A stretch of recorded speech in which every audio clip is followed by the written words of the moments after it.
the NASCAR DuraMAX Drydene 400, the Dover Motor Speedway, it's going down. So, Pearce, what's the strategy in Dover this week? What kind of driver should we focus on? Well, there's going to be 400 laps, so that means there's going to be a lot of fast laps and laps led points on the board. So you have to spend up to get the drivers that are going to do it. The problem that we're going to run into this week is that the NASCAR schedule has been really wonky. It's been littered with a bunch of gimmick races, dirt races, plate races, road course races. So we look at current form in golf, to give a shout out to Jeff, and in NASCAR. We want to see what have guys been doing recently leading up to this race. But we just don't have a good track to lead into this. So we're kind of flying blind. It's almost like the first week of the season. The best indicator of who is going to lead a bunch of laps and run fast laps would be to watch practice and just simply see who unloads the fastest. Basically, there's a lot of guesswork now with a limited practice time. So if someone shows up fast right off the hauler, then they're going to be fast during the race. All right, we got a couple multi-time winners, too, here at Dover. Let's see, Kyle Busch, Martin Truex Jr., Kevin Harvick. They're all in the top 15 in the standings. You chase any of these guys with a good track history here? Yeah, well, I would throw out track history. Track history isn't always the best indicator, and this season it's going to be even harder to test considering that we don't have practice. So let's say someone was good at a track in the past. That means they had 2 to 3 practices to set their car up and to get ready. We just don't have that anymore. Also, we have a new car that they've never raced at this track.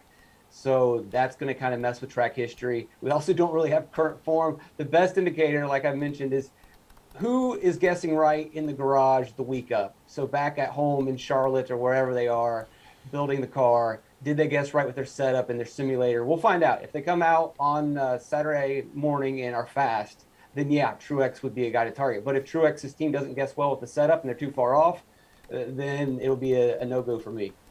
All right, who's your top DFS play this week, Pearce? Kyle Larson. So Kyle Larson's team was pretty good at guessing the setups last season. They won 11 races. So that's kind of where I'm going to lean. Obviously, if they guess incorrectly, I can go away from that. But Hendrick at Dover last year, when they had to guess the setup without practice, those cars finished 1, 2, 3, and 4. And they ran 1, 2, 3, and 4 all race long. Larson had the best car.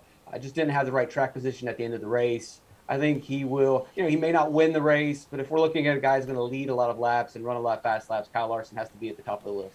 Hook me up with a value play.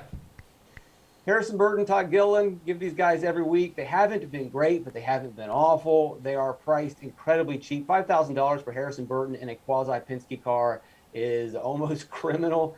The car is just way too dependable. Regardless of who's driving these cars, both of these cars are dependable, and the price tags put on them, it's a steal. You got to take them. All right, over on the sportsbook, what's a top 10 bet that you're liking, Pearce? I would stay away from top 10 bets moving forward. Top 10 bets have been pretty good going up till now, but that's because of the wonky, gimmicky schedule that really opened the door for a lot of value to sneak in. Here at Dover and over the next month and a half, we have some really traditional racetracks where we're going to see some very chalky results, and the guys that are supposed to finish in the top 10 are going to finish in the top 10. It's just not going to pay out that well. Your best bet is to try to pick a winner. But for now, I would take it easy with the top 10 bets.